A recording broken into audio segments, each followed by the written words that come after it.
Hello, everyone. Good morning or good afternoon, depending on where you are. My name is Jacob Padron. I have the tremendous blessing to be the artistic director of Longwharf Theater. Thank you for tuning in wherever you are, and welcome to Longwharf Theater's New Works Festival and our roundtable with three extraordinary humans and leaders. My heart is very full that they said yes to this invitation to be in conversation with me and with each other and with all of you who are tuning in. I'm going to talk to you a little bit more about them in just a bit, but just a couple of things. First, thank you to our staff and to our board for making the New Works Festival this year possible. Special shout out to Joey Reyes and Hope Chavez, who really led the charge. So thank you. I also want to thank my partner in crime always. I wouldn't be here without her, Kit Ingwe, who's our managing director. Thank you, Kit, for your continued leadership and advocacy and stewardship. Thank you, thank you. I also want to thank our sponsors, Doris Duke, and specifically Warner Media. Warner Media made this New Works Festival possible. So big shout out and love to Dennis Williams, Axel Caballero, Kelly Edwards. These are my former colleagues at HBO who have been so supportive of me personally and of Longwharf. So thank you. It's, I think, really exciting to have a media company supporting new work in the theater because, as we know, there's just more cross-pollination, right, that is happening between film, television, and theater. And so it's exciting to have Longwharf be a part of that activation and that conversation. I also want to just take a moment to acknowledge the land that I am on, that you are on. I'm actually zooming in, calling in from California, from San Jose. So I'm on the ancestral land of the Ohlone people. If you just take a moment, and there actually, I think, there may even be a link where we can drop that into the chat, where if you don't know the land that you are on, you can look it up and know, and to have that information, right? This is one step and really reclaiming and acknowledging that history. Okay, so now it is my pleasure to announce and welcome our panelists. The first, she is the artistic director of Baltimore Center Stage, Stephanie Ibarra. The other is, she's the artistic director of the Repertory Theater of St. Louis, Hannah Sharif. Hi, Hannah. Hi. And artistic director of Actors Theater of Louisville and the home for the Humana Festival of New American Plays, Robert Barry Fleming. Robert. Hey, Jacob. Hey, everybody. Hey, excellent. I'm so happy to see your faces. Likewise. This is so awesome. So as we said backstage in preparation for this gathering, I thought it would actually be really great to just be humans first together. And that's something that I actually learned from my dear friend, Stephanie. And we've done a couple of these panels before, and folks that are tuning in, you can read about us. You can read our bios, our credits, right? The theaters that we've worked at, or the artists that we've worked with. But sometimes there are other things about us that folks don't know. So we thought maybe that's where we would start, just sharing a little bit more about sort of our personal sort of background and what makes us who we are. So I'm actually going to kick things off, and then I'm going to turn it over to my dear friends here to share a little bit more about where they come from. So I'm going to just share a couple of things, and I'm going to use the refrain "I am." So I am a third-generation Mexicano. I am the son of Fred and Terry Trujillo. I am the product of my ancestors' sacrifices. I am the brother to Josh, Adina, and Amia, and I am the tío to 2 nieces and 4 nephews. I am the grandson of Lupe Juarez, who was educated by the nuns at a boarding school in Banning, California. I am from Gilroy, California, the garlic capital of the world, and I am allergic to garlic. How is that for irony? I am a Gemini. We get a bad rap because of the twins. I am the mentee of the late and great Diane Rodriguez. I am a lover of Janelle Monáe, sparkling water, CrossFit, and the California sunshine. That's a little about me.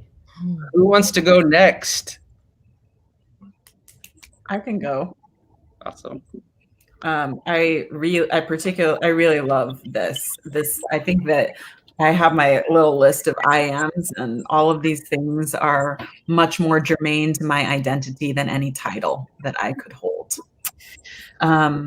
So I am the oldest of 3 daughters, of Dorothy and Alex Ibarra.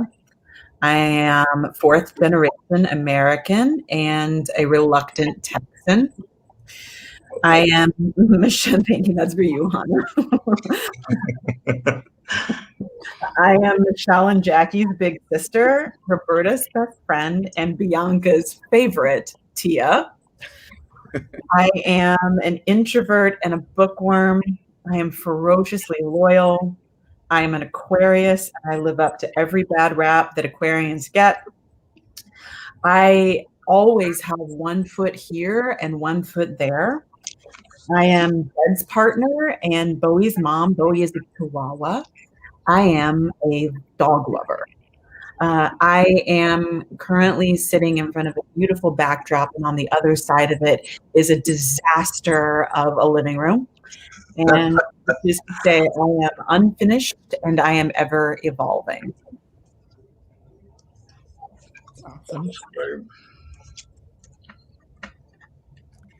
I can go. I'm going off the dome. I don't have my list, so it may not be as eloquently illuminative, but I am the 3rd of 5 children of Curtis Sharif and Wandalia Katala Sharif. I am the first girl in my family, and in fact, the first girl on my father's side of the family entirely, of all of the grandchildren as well. I am also a Gemini and love it. I am the aunt to this beautiful young lady here, along with 3 other nieces and 4 nephews. So there are 8 in our line, and I am the very grateful and proud mother of Zahara and Asha, who are 9 and 4 months old. I am a reader, a thinker. I'm a wife to a brilliant, very calm, non-judgmental, non-dramatic, solid tree in the forest, Marcus Jackson, who brings me great joy and great peace. My favorite place is to be in the center of the ocean. I am warmed and filled by sun and water. I am terrible at winter sports, but I continue to try because my family loves to go skiing and sledding and that kind of thing. And I have broke my arm the first time I went skiing. So I am not a winter sports person. I am, however, the reigning queen of Taboo and Just Dance in our home. I am a Texan, and also from a long line of hyper competitive family sports / gamers. So when you come to our house to play, you sit at the spades table, the taboo table, the dominoes table, bring your A game and leave your hurt feelings to the side because I'm a masterful trash talker at games. That was incredibly eloquent. She's like, oh, my head. I love it. Yes, this is lovely. Let's see. I tried to jot down a few notes as we were going along, so I'll do a combination of off the top of the dome and what I've written. I am a Capricorn. I am the caregiver of 2 furry, beautiful creatures, Mufasa and Kaz, my cats, that I have spent 8 to 9 months almost exclusively with, and they have been very grounding. I am the son of Dr. William J. Fleming Sr. and Dr. Juanita J.W. Fleming Wilson, Fleming Davis McElwain offspring, a family that is rooted in the Midwest and the South. I grew up in Frankfort, Kentucky, but was born in the nation's capital of Washington, D.C. I am a lifetime learner.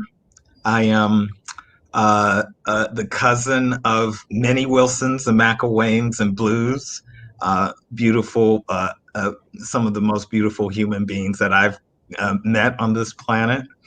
I am the best friend of Donna Lee and Alan and others. I am a very poor swimmer, but was a gymnast and an actor, and probably always maintained both of those in my DNA of how I think and perceive the world. I am what else? A great beneficiary of lots of other people's extraordinary work. A mentee of Dr. Winona Fletcher, who was my neighbor and the first person to put me in a play and introduce me to that world, who I remain immensely grateful to, and a dear friend and mentor, George Wolfe, who also generously, with very limited time and ability, has been a trusted mentor of mine. I also am the great beneficiary of an extraordinary company of multi-hyphenate superstars in my organization at Actors Theater, and have been really blessed by their enormous goodwill, talent, and generosity to me as I am learning to do this thing of being an executive artistic director, and very grateful to them and my board, who each of us perfectly and imperfectly continue day by day to learn and grow. And so I'm very grateful for all of that. And I am deeply grateful to be zooming in from the ancestral lands of the first people of the Shawnee and Cherokee over many thousand years, Southern Cherokee, the Yuchi tribes, the Adena, and I stand in awe. I have a wonderful view of this enormous city, and I stand in awe every day at the complicated and immensely wondrous place that I live, and I'm grateful to be alive at this time and place, as so much is changing and evolving, and so much possibility is before us. So thanks. So and so I enjoyed that. I really like that exercise. Oh, so beautiful. Thank you so much. So I think, as Joey mentioned, this is just our space, just to be in conversation with each other. There's a couple of questions that I'll kick us off, but let's, we can take the conversation wherever we want to take it. So just to start, just in continuing the theme of being humans first, I just wonder if we just want to share, and Robert, you started to touch on it a little bit, just what's living in your heart and mind on this particular Sunday. How are you doing given all that is happening in the world? Savannah or Stephanie, you want to kick us off there? Sure, I can go. I woke up this morning feeling really truly like in a space of gratitude, right? And I think that it's because of the last couple of days I've been in community with both artists and family that really refueled me. That in moments, this was a long week. It's a long week getting to Friday. But just to be in community with artists and with family and friends who see the me that's not the leader, right? That isn't the person having to carry all of the weight of the decisions, the people who see the artists before, the people who know the woman beneath. And to know that that love and understanding and seeing is there. And I woke up this morning feeling really, really grateful for that. I also felt grateful because my 4-month-old had her shots on Friday. And so she's been fussy for the last 2 days and a little sleepless. And then last night she slept for 8 hours. And so I thought, oh, okay. Again, like coming off the end of the unrest and feeling like the start of a really great new week today. So I woke up in a space of gratitude. Very similar for me. It was Hannah and I had parallel weeks, intersecting weeks, and I find myself also in a space of deep gratitude, even amidst this sort of exhaustion, and I find myself just marveling at the collective hour and the sort of who you are out there our ability to find true joy and laughter amidst all of the bullshit that we're dealing with. And I was reminded of that repeatedly over the course of the last 48 hours, what it means to be able to come together with Black folks and Indigenous folks and other folks of color, and to just, so I'm feeling really grateful. I'll just add that I was really looking forward to this time with the three of you. It's pretty rare that we get this kind of time. And even if it's a public broadcast, I treasure it and really look forward to it because I always know I'm refueled when I'm in your presence. So I was really looking forward to that over the last 24. Yeah, I think just to echo that. And I think for me personally, something happens. It's I don't even know if it's like a chemical thing, but I feel like something happens in my body the minute I land in California. There's something about, because it's where I grew up, it's where my family is.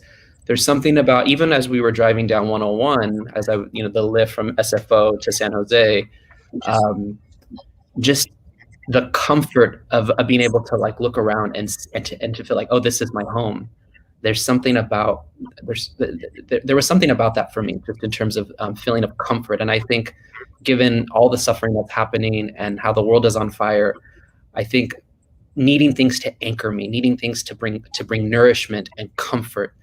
That's what I was feeling, I think, when I arrived in California just the other day. So that's sort of where my mind and heart are at. Okay, so continuing to sort of kind of zoom out a little bit and think about, this is my second question, and then I'm going to turn it over to all of you. COVID-19 has revealed so much, and I think we've all said all of our theaters have had to pivot. And I'm just wondering, are there things that you have identified that we can let go? What are the things that aren't serving us, maybe aren't serving our institution, or even serving us as leaders? What are the things that COVID revealed, in terms of a silver lining of, that's not serving me anymore, or that's not serving my institution. I can let that go. What have there been any of those discoveries for any of you? Yeah, the big thing that comes to mind, and it's probably sounds very general, but a resistance to grieving loss, because I think it's it's been a year of a lot of change, and part of that change has been losing many things that or expectations or hopes or things that you would have liked to go a different way but didn't and aren't. And this evolution's requiring, I think, more consonancy with grieving loss, of people, places, and things that maybe we wanted to hang on to going a certain way and being in relationship to in a certain way. But I think that is something that I'm hoping will continue to make inroads towards, because it makes room for something else. Mm-hmm. Mm-hmm. Yeah, I keep thinking about this idea of like, there's a negative connotation on this concept of inflexibility, but the way I think it shows up in the institution is, right, like you create processes and you become an expert at the thing that you do, and then by nature of just the schedule, it's very easy to stop questioning what you do and to just stay in line and to just do the process, like it becomes rote.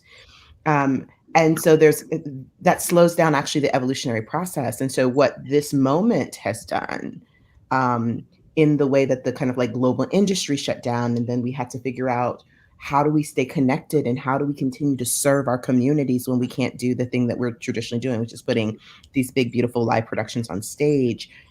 It required us to think about who we are and what we do differently. And it was at times challenging to break the habits of inflexibility and to lean into this idea of being adaptive and to lean into this idea of self-reflection and evaluation and assessment as being like really valuable tools to move us forward, not just as an institution, but actually like the soul and spirit of our work. And as hard won as it has been, it's actually been really joyful now for folks to just kind of like naturally lean into that. And I look forward to how that kind of philosophical shift fuels the work when we are able to be back on our main stage. Like, can we maintain that adaptive, self-reflective, self-assessing muscle? Because I actually think that's what the 21st century requires of us. And so that's one of the things I'm incredibly grateful for coming out of this really terrible pandemic. Mm-hmm. I'm letting go of so much, and I think that it's right on the tip of my tongue. One of the things I feel like we have the opportunity to let go of is these like insane definitions of theater. Like, I feel like what you're saying, what you're sort of pointing at, Hannah, is something I've been talking a lot about in my institution, even before the pandemic. These conversations accelerated. What do we actually do? Do we produce plays, or do we tell stories? I mean, telling stories is, one. But producing plays is one way of telling stories. But what happens when we expand our understanding of what we actually do and want to do, and what change we want to be, and how we want to be showing up in our communities? And then we get into the pandemic, and all of a sudden, everybody's trying to understand what is and what isn't theater, as if we need to do that, as if it's anybody's place to define our art form, police our art form in that way. Because it feeling like one of the things that is not serving us and we need to let go of is one notion or one or two notions of what theater is. And one of the other things I'm letting go of, this is actually, I don't think I've said this out loud, and I'm saying it, to the three of you, but I am letting go of the idea that I am new. Not new. In the same way that like industries like ours and everybody else that we have experienced like decade of change in like 6 months. Like, no longer am I a new artistic director. I was never a new artistic leader. None of us are new. So I'm letting that go. That is bye-bye. No more. I love that. That's so real. That's so like I love how we all responded so viscerally to that. That was so good. But Steph, I think the thing that you just said of do we tell stories or sort of make theater? This idea of like what is theater? Man, oh man, that really resonates. And for Long Wharf, that was essentially what I tried to put forward with One City, Many Stages. This New Works Festival is part of this kind of emergent, adaptive sort of offering with the invitation that theater can be more than just coming to a building with 4 walls, right? Theater can be more than just a group of people sitting in an audience watching a story unfold with actors on stage. But maybe to pivot us a little bit, just to be talking about new plays, because we're part of a New Work Festival. And so maybe my third and final question is, this is what I wrote down. What do we love about new plays? What do we love about them? There's so much to love, right? When you're in the crucible of a new play process, I just think it is the most special thing. But yeah, what do we love? What do we love about new work and new plays, given that this is a New Works Festival? Okay, and now I'm putting my journal down because those are the 3 questions that I wrote down, and so now this can be our space to just be in community with each other.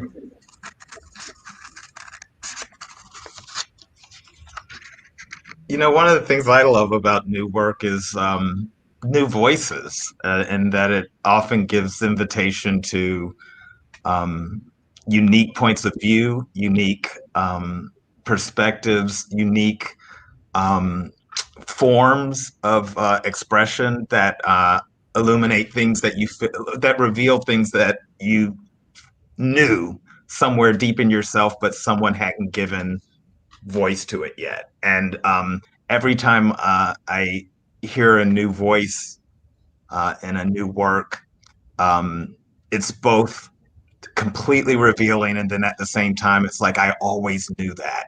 Like, it reveals something that it's like yes, I did know that. And how eloquently and beautifully you've made that legible to me through your work, and that just continues to unfold over the process.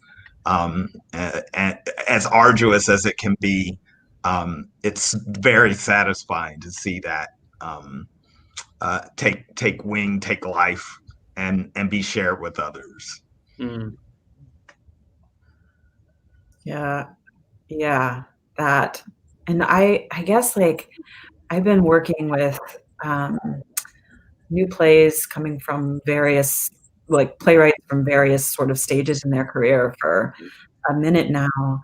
And I just, I love being in a dramaturgy session. I love being in a workshop, but I love producing my new plays, just like running headlong into the sort of 3-dimensional space and figuring out and working with a playwright, director, actors, and a creative team in real time to tinker with a live, a very living, sort of breathing organism that is a new production of a new play, or a new production of some other thing that is the projects that are authored, whether they're authored by somebody who identifies as a playwright, or they're authored by somebody who primarily identifies as a director. That sort of authorial process and shaping and molding in real time is just, there's nothing better than that, I think. And to the idea of, like, iterating this forms goes back to what is theater. Like, every time we have a new production or new play, a playwright whose voice we we are only just starting to hear, though many of them have been speaking it for a long time, that every time that happens, we are iterating our form and we are pushing it forward. And that feels like an act of service and a like pure act of joy. Mm. Yeah, I mean, what both Robert and Stephanie, what you said really resonates for me. New play development is at the core of my heart and what I've done my entire career. I'm deeply invested in the voices of playwrights, in particular in this country. And what I would say is like, I love new play. I love the new workspace because it is a space of infinite possibility, right? It is a space where no limitations have been defined for a piece yet. If we go to the way back machine, when I first started in the regional theater, I was at a theater that had one main stage and no second stage. And so every conversation around new work would be about the financial imperatives and there was a mold to the shows that were getting on that main stage. And it was in this kind of like growing new play development wing where there were no limitations on who the voices were or consideration on whether or not a story that was deeply meaningful could get an investment from the institution because it was being, put against, our town, right? Love our town, but our town, right? And that juxtaposition and that sense of the industry trying to limit the thing that actually makes our industry essential, which are the new voices, the thing that keeps us relevant, which are the people who are telling the stories in real time about our real experiences. That always bothered me, right? And so I just kind of doubled down and continue to double down on the idea that the space of infinite possibility, the space where we do what Stephanie talked about, like that creative team coming together, that kind of like magic that happens when everyone is running towards a thing and the thing not just being a workshop, right?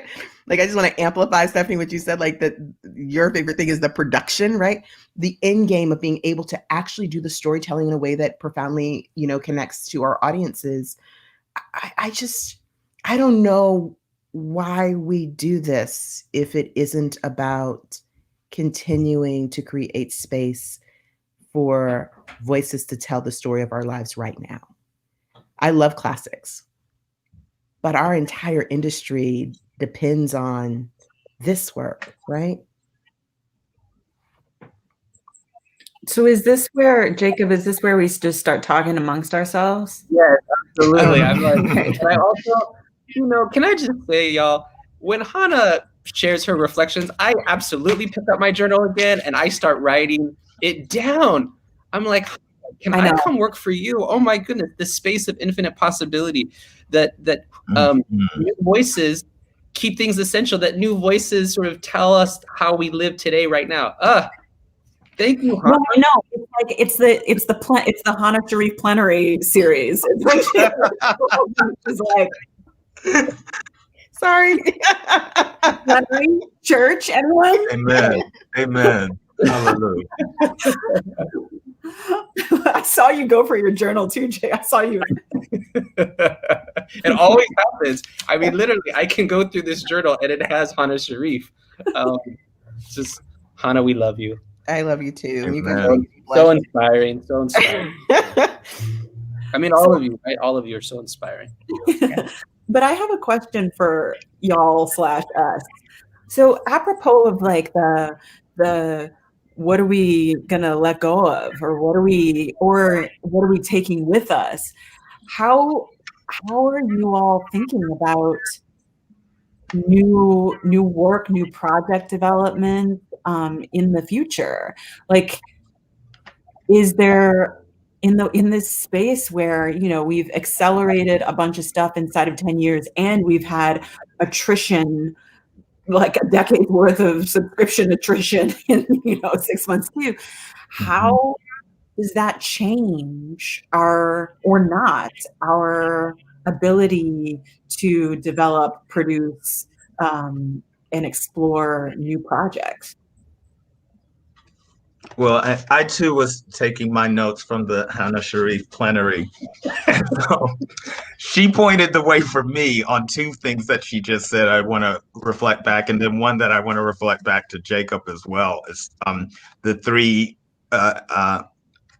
pieces that really, like from the introduction, Jacob, when you were talking about the cross-pollination of the different industries.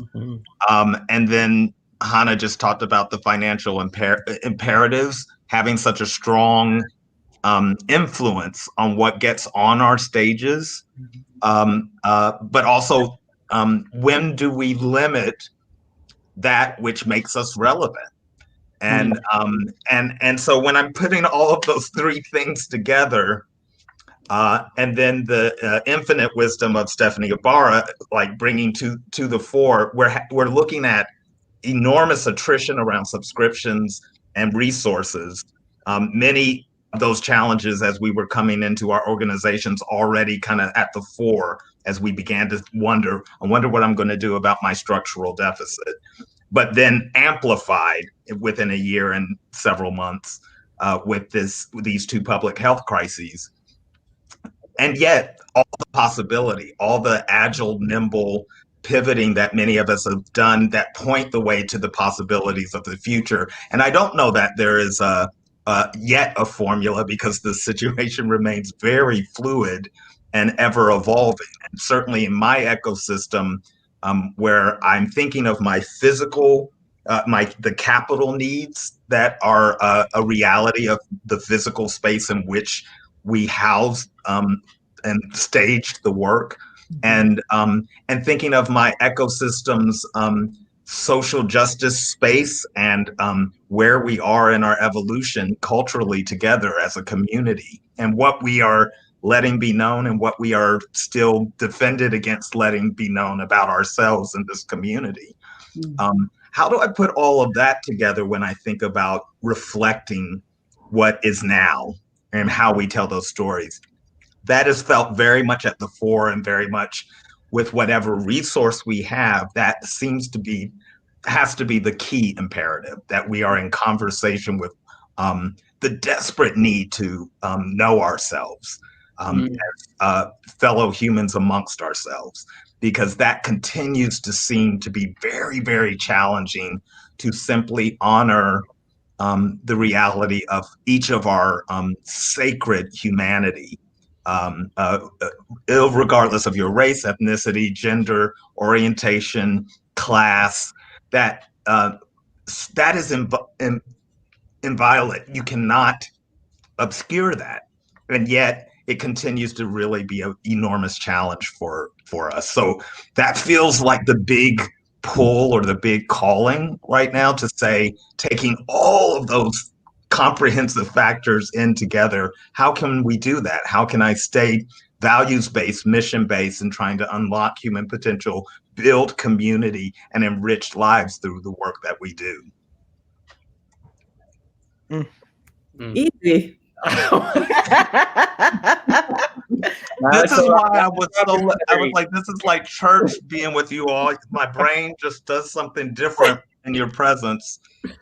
When do we limit that which makes us relevant? Oh my goodness. Can we also just talk about the fact that, like, Robert, you run one of arguably the most renowned new play houses in our country, right? The legacy of your organization is so fundamental. I know people are going to be eyes peeled to say, what is Humana doing, next? And I'm one of those people who's like, I can't wait to see what Robert's and they're going to cook up in this new world. We've been talking about expanding our investment in new play development at the Rep. and dreaming, and leading that charge is Bex Redmond, who I lovingly borrowed or enticed to come to St. Louis from Kentucky, because I knew that, you know, she had spent time in the great Actor Stew of Louisville and Humana space. And one of the big things that we've been calling it the New Play Festival until a few months ago. And we stopped calling it the New Play Festival internally and started calling it the New Works Festival. Because one of the things I think is really true about the 21st century is that, and we're finding it as we're all playing in these virtual worlds, that those like hard lines between different mediums, they were artificial. And what happens, you know, as we're starting to play and collaborate with musicians and with visual artists, you know, our Play Art in Residence is like all about Regina Taylor. It's all about like wanting to get in and mix it up with artists who are in different genres than her. And so we've been starting to think about like our New Play Festival being a New Works Festival and playing at this intersection of art. And to the question you asked, Stephanie, which is like, what are the like arbitrary limits we put on what theater is? And so I'm like super interested in this exploration of like, what happens if we free ourselves and we start to bring together the most like exciting, interesting artists possible, whatever their form, and dream of a space that serves that. What does that mean for the conversation? What does that mean for the art forms? What does it mean for our communities? I don't know. I mean, like it could crash and burn, but I'm super excited by the prospect. And I don't know if I'm the only one, so I'm going to ask this question. Am I the only one that feels that because of the very thing, Stephanie, that you pointed to, which is like we already lost a decade's worth of subscribership in like 6 months, we are not going to like just bounce back. We've got a good 2 years or 3 of figuring out how to rebuild this thing. And so I'm just wondering if like, has there ever been a time more fertile for us to invest in something new, because none of it's going to be making a lot of money, right? So I don't know. I don't know how you guys are thinking about it, because I also know we do have this fiduciary responsibility, right? That is never not right here, right? We want to keep our people who are our theaters working. We want to keep our art, the quality of our art high, and we want to serve as many people as possible. And all of that is right here. I don't know. How are you guys thinking about that? Well, 2 things. I love the question, Hannah, but and as you were sharing your reflections, 2 things came to mind. The idea of, you know, moving from the New Play Festival to New Works Festival, which just kind of opens things up in a way that I think could be incredibly exciting. One of the things that we did launch as a part of my inaugural season, which unfortunately we weren't able to, you know, to do because of the shutdown, was, you know, to create a lab where we could have what we were calling artistic collisions, right? So rather than it just be about the playwright, what would happen if you put an actor and a designer and a director together to create new work? What would happen? Creating fertile ground for those kinds of collisions and to see sort of what could bear fruit. In answer to your question about the like if there was ever a time to really create a new something, I'm really struggling. Because I think that the invitation for all of us, the thing that we keep hearing is that it wasn't working. This is the moment, right? New models. And I guess I can't stop thinking about the thing that Luis Alfaro said as a part of the Artistic Congress that Longworth hosted, where he said the great pause has become the great possibility. This idea that let's use this time to really to conjure, right? What is not yet made. And I guess I'm just amplifying your question. You know, is it possible? I guess maybe that's like, do we actually think that coming out of this that we'll be able to have a new model or new models? And the thing that you're also saying, Hannah, because I know it's a conversation that is certainly coming up in my boardroom, is the money piece, right? Because we're still a business. We're a nonprofit, but we're still a business. So how do we because you can come up with the most exciting models and programs, but the question is like, is it making money? Are you able to pay artists? Are you able to still like support infrastructure of your institution? So I think what if like, you know, I feel like if Nataki were here, she would be invoking the thing that she says quite often, which is like, what is the cost of not doing that? What is the cost of not iterating, of not exploring, of not developing? And I feel like the answer to that is what we're living in right now.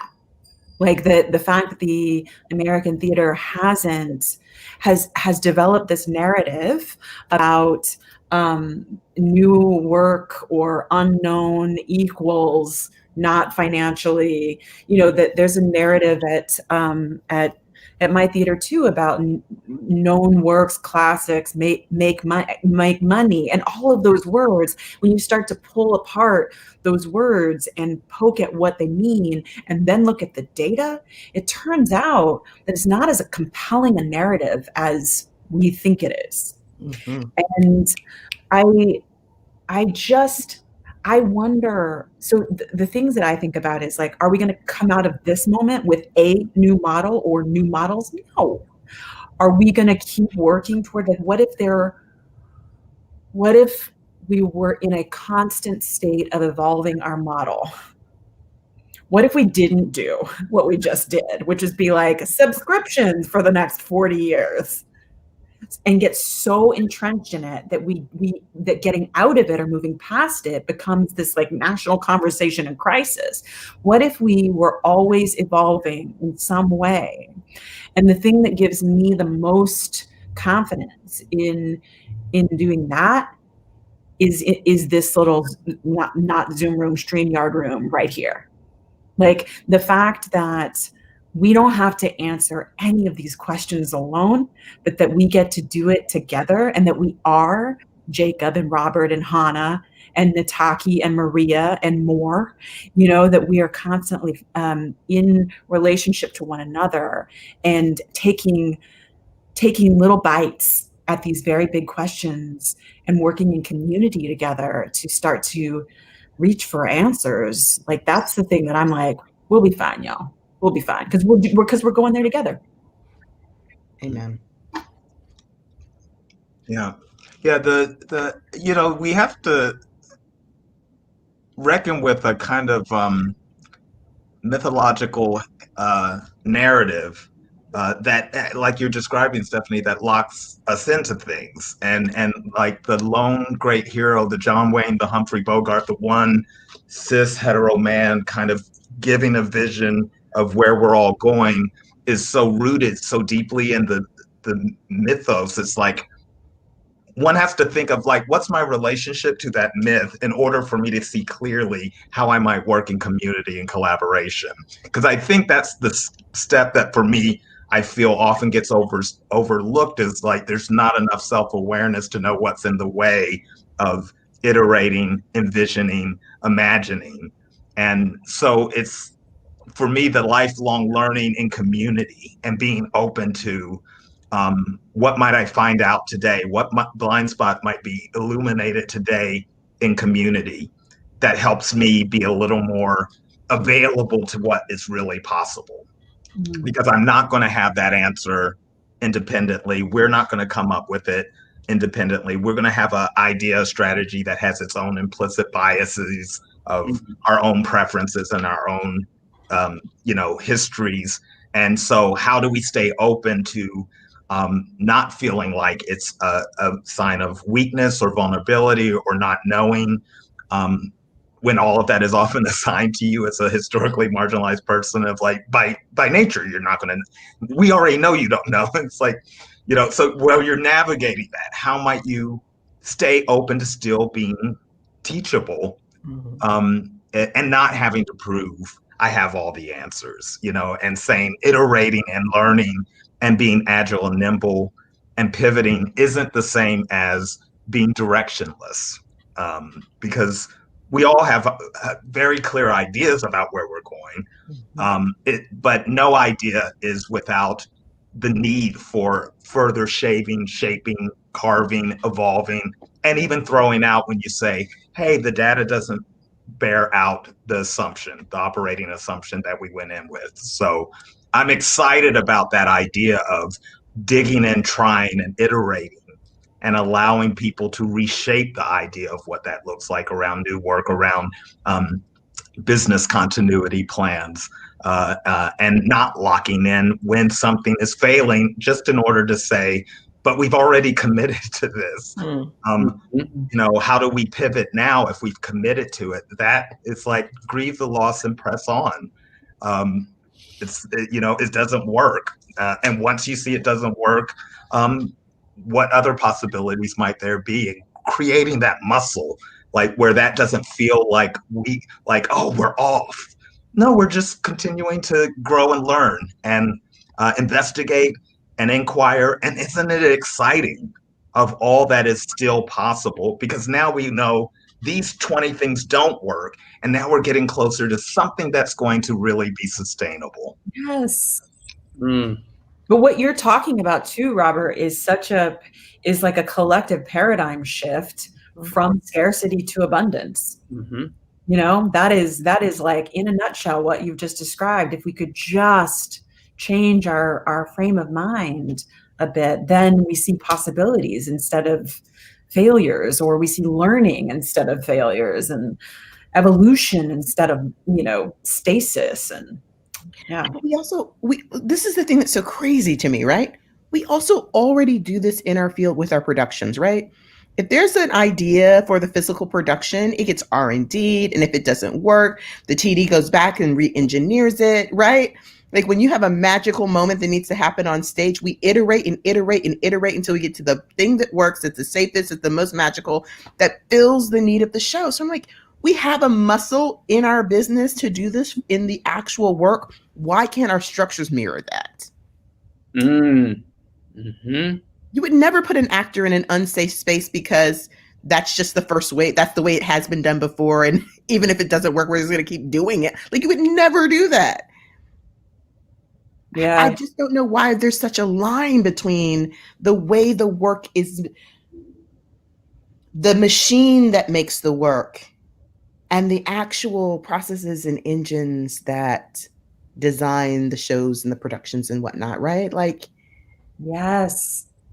I'll see you and raise you too, Hannah, because as we think about new work, new projects, is also where my mind goes in terms of vocabulary. Hannah, what you were describing in terms of like, let's throw some different things together and see what happens. What does that alchemy look like?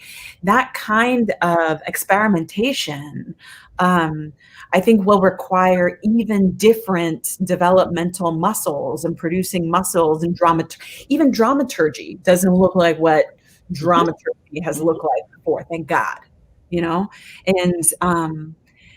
it's like, as we're thinking about new work, it also just makes me curious about how we inject different sort of catalyzing agents and art forms and artists and ways of thinking into even the R&D piece of it.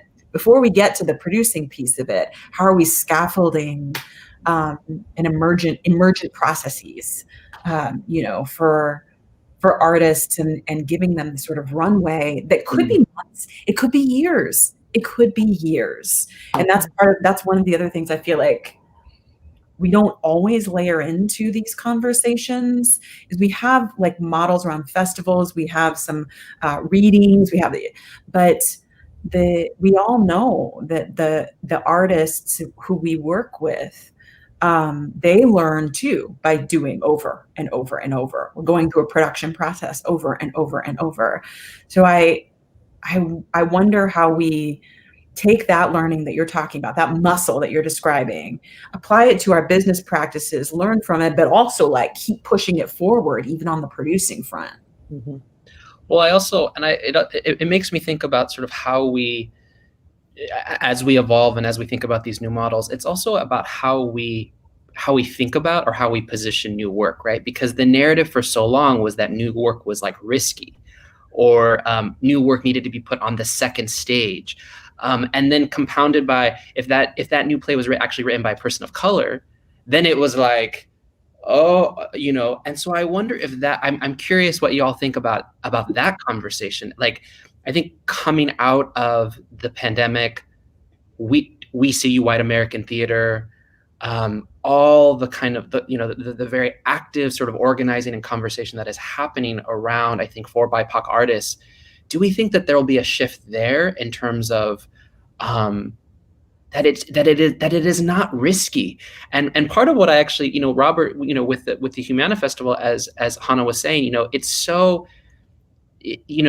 what you have demonstrated, what the organization has demonstrated for the field, is that new work is part and parcel to being to having a thriving ecosystem, to be, I think, to be a place that other theaters look to for artistic inspiration, because you say, no, actually new work sits at the center of our enterprise.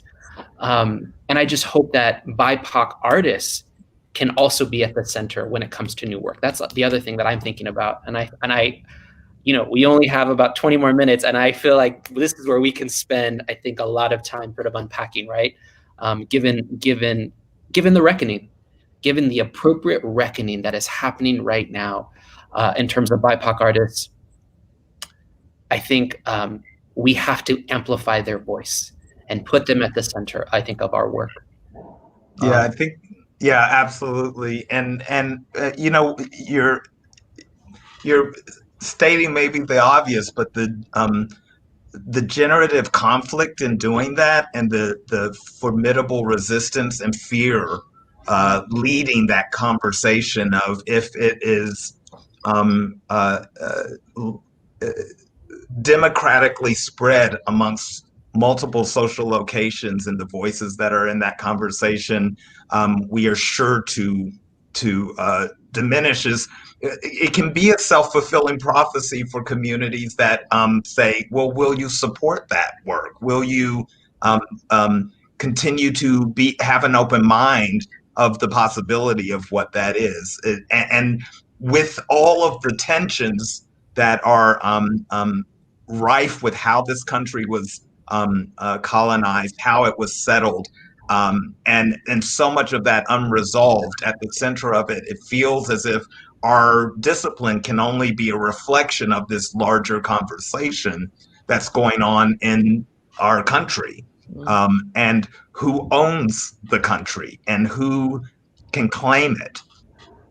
There's conventional wisdom in my community. Like, there was something said when I was growing up, you don't talk about sex, religion, or politics.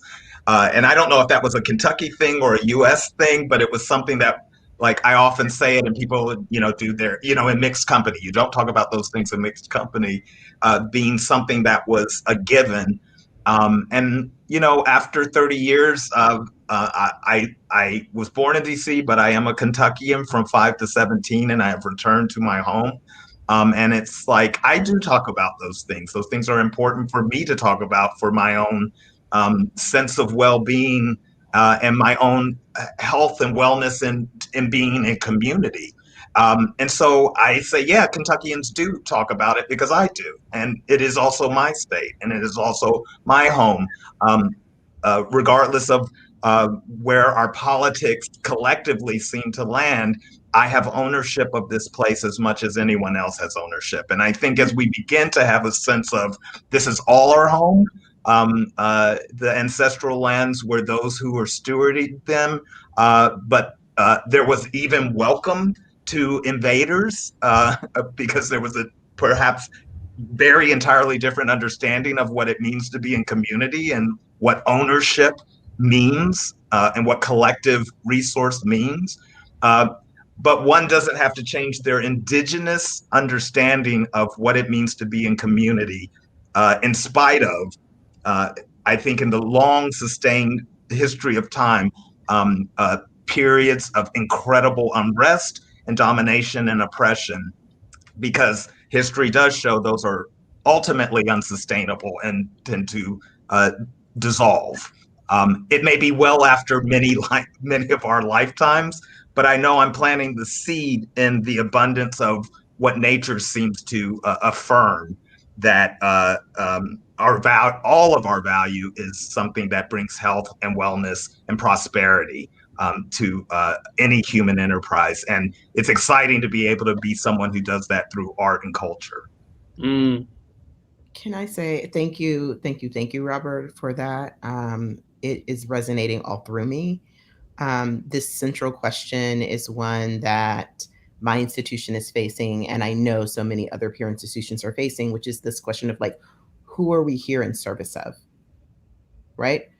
Because that is also part of what pushes the sense that you have to limit the art.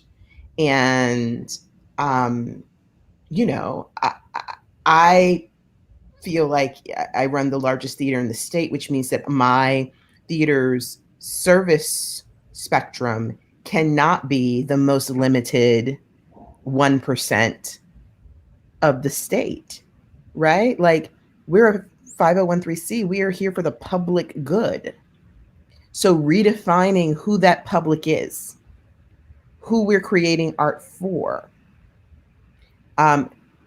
it is a more painful process of getting to that answer than I anticipated it would be. And that's complicated, right? There are 1,000 reasons why, many of them shared amongst our communities. But the process of defining and redefining and questioning why someone feels uncomfortable with the idea of sharing this space with someone who's different is fundamental to moving our communities forward. Not just the art, but like our communities forward.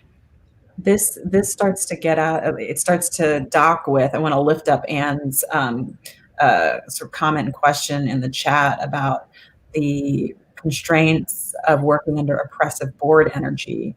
And I think it gets at this very thing that you're talking about, Hannah and Robert, in terms of who owns that very idea is a colonial idea, but that who are we serving, who are we in service to, who is stewarding our institutions, and how does that relate to, how do you square that? This is an actual thing that I sort of hold both these truths, that we must do the thing, Hannah, that you just described, in evolving who our stakeholders are and how they are holding the stakes, and understand and acknowledge,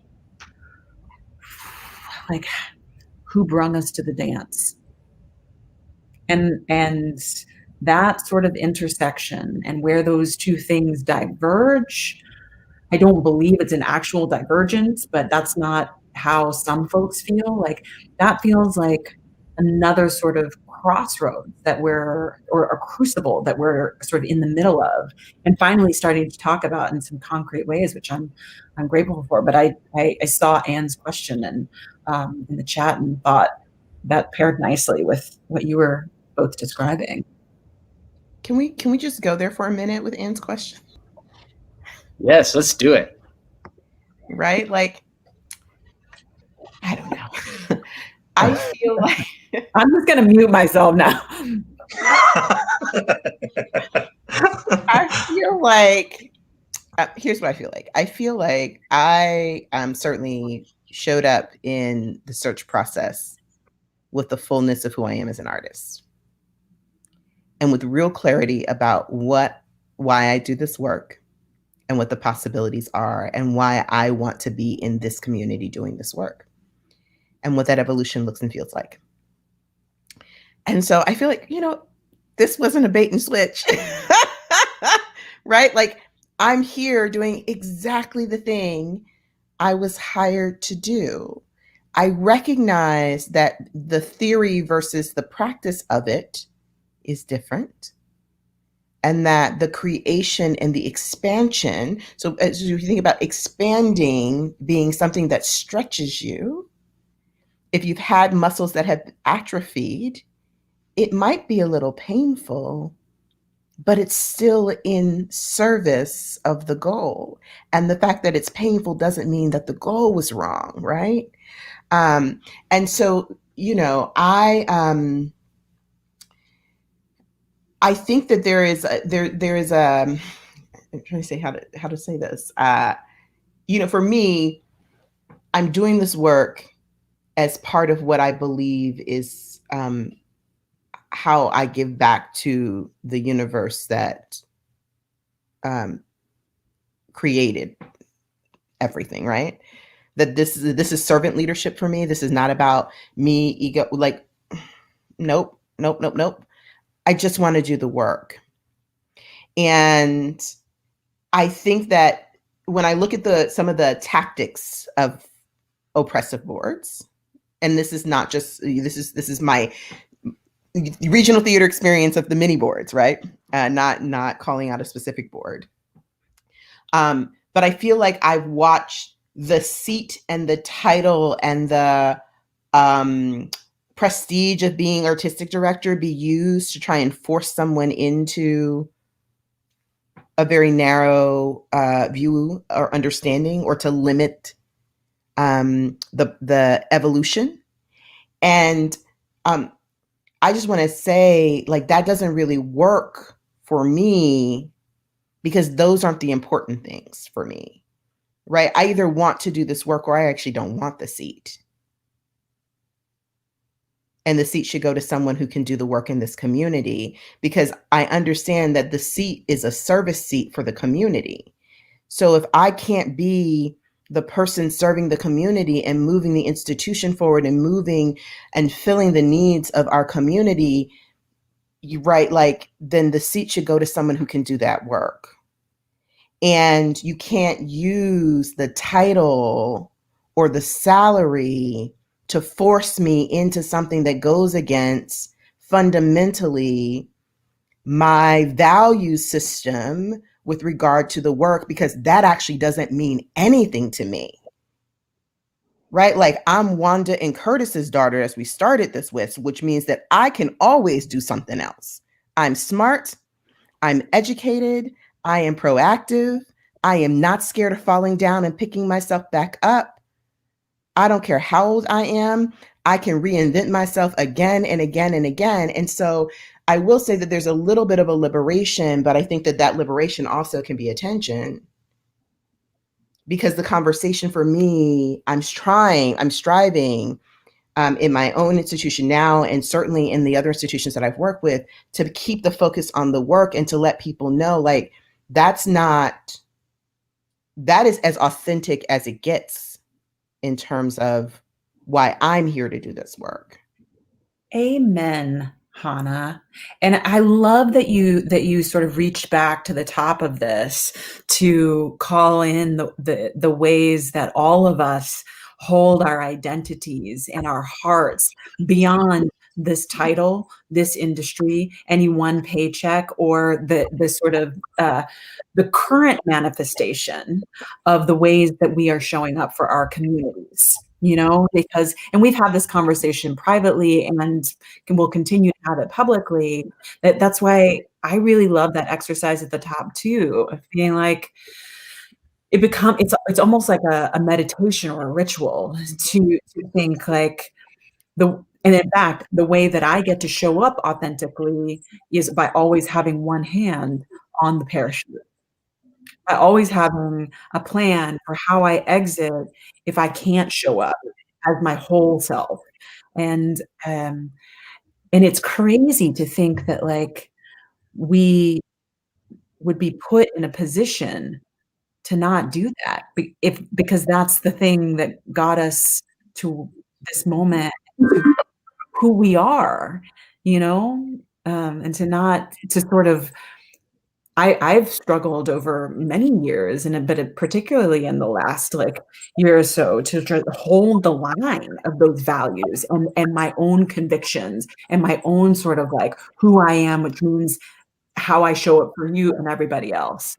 It feels core to how we think about leadership in this field, and make space or not If we can't make space for that, then I got to go. And I'll be right there with you, being like, bye. And I'm really struck, and it's certainly an observation from afar. I don't get to spend 24 hours with any of you, but I feel like I stand and witness to you as my peers and watch the elegance and grace, the incredible humanity and generosity in which you engage all of your constituents internally and externally.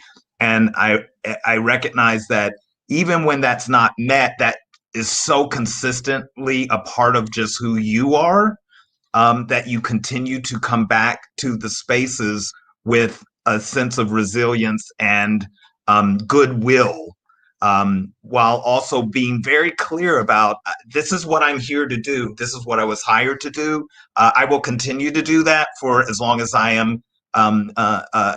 We are working together and getting to do that. I will always be doing that because that is who I am and what I do wherever I go.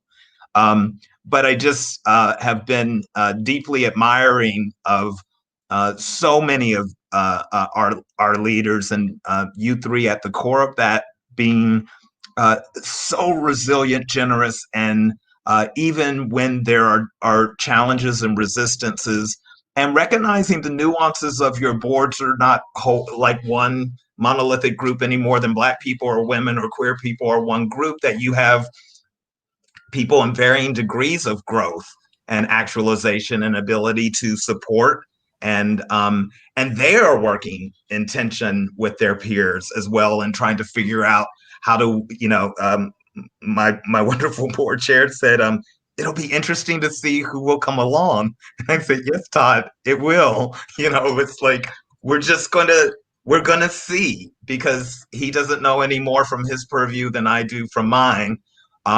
And we're going to just keep moving forward as imperfectly as we do and as we have, and as I know we inevitably will, towards planting seeds. Maybe they don't flourish in my tenure. Maybe they don't flourish for another 100 years, but we're planting them, and we're creating a space that I feel confident in a very long run picture will align with the natural world, which is not one of oppression and domination, but of sustaining life. So good. Oh my goodness. Do we end? Do we have? What's that? Do we have to end the panel? Can I just keep you all on speed dial 24/7? Always. Well, Robert, the thing that you're saying, I mean, I love what your board chair you said there in terms of it'll be interesting to see who comes along for the ride, because I think that that's one of the things that I try to share with my board as often as I can is we are making the path together. We have to meet each other where we're at, but we really do have to lock arms and drive the process forward, and that process doesn't always have to be a scary process. Hannah and Stephanie have heard me say this many times. It can be a joyful process.